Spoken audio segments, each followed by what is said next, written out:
Is the mathing here with the policies that Kamala Harris is proposing and the way in which she would like to pay for him, or pay for them? Or are they going to be deficit additive either way? Well, I'm only smiling when you start asking about the math. I'm not sure anybody really has gone through with a sharp pencil and added all these things up and see where it really does come down in terms of the deficit and our debt costs over the next several years. This is, I think, clearly a political move by Vice President Harris to lock in those last remaining, I don't know, 25, 35 undecided voters across the country and avoid being painted as a far left state planner, I think, as President Trump is trying to do. These are, I think, proposals she'll be able to go into a debate with next week and say, no, this is a much more reasonable way of being responsible about raising new revenue, which we desperately need to do, but not put undue burden on businesses. And as you saw in that clip, a particular shout out to small businesses and startups in terms of trying to break through the red tape. That's obviously an evergreen promise by American politicians, but it is certainly something that needs attention. Well, sticking with the math here, Christopher, I know you were told there'd be no math. We saw an analysis from Goldman Sachs looking at Donald Trump's proposals here.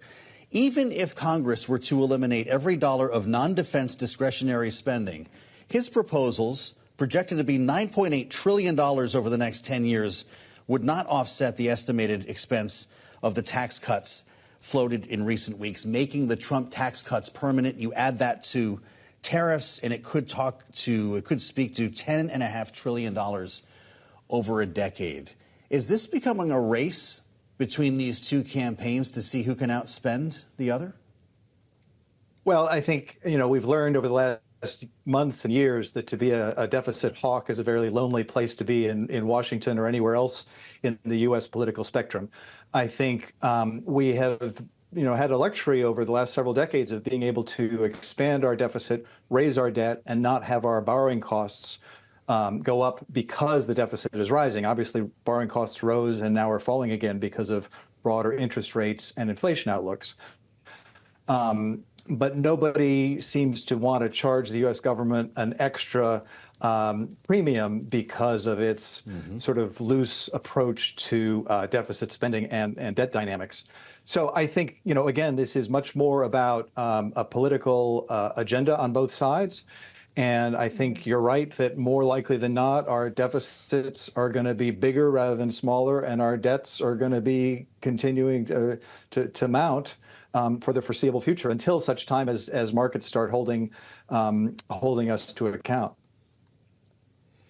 Well, on the subject of the way in which markets are watching this, looking for the potential inflationary impulses that could result from this policy, but growth as well. And that's not necessarily growth in the positive direction. If you pay attention to the research fresh out of Goldman Sachs yesterday, that finds there could be a peak hit of 50 basis points in GDP in the second half of next year if Trump did indeed pursue some of the tariff policy that he's talking about. They go on to say that if Kamala Harris wins and Democrats secure both chambers of Congress, that could actually result in a boost to GDP growth because of expanded middle income tax credits and the like. The thing is, though, in that scenario, she does need Congress to go along with her for this to have any kind of economic impact, really. Right, Christopher? And Donald Trump could decide tariff policy on his own.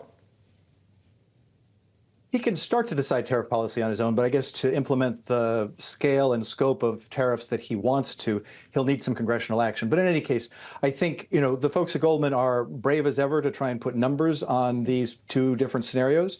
I think they're absolutely right directionally that the combination of both Trump tariffs and Trump immigration controls, which may not wind up expelling 15 million undocumented immigrants, as he's been promising. Maybe you take 1 million or 2 people out of the workforce, but the combination of that plus tariffs is broadly inflationary and negative to growth.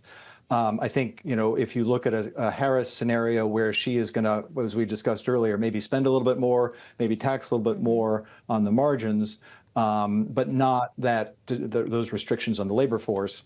You could probably see some greater growth there. And yes, she does depend on Congress, to get back to your question, to approve a lot of what she wants to put into place. But Congress, as you know, is much more favorable, even a Republican Congress, at increasing spending than it is at any sort of spending cuts.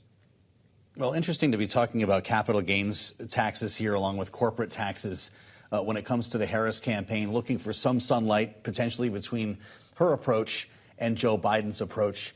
What's going to happen, Christopher, with regard to so-called unrealized gains?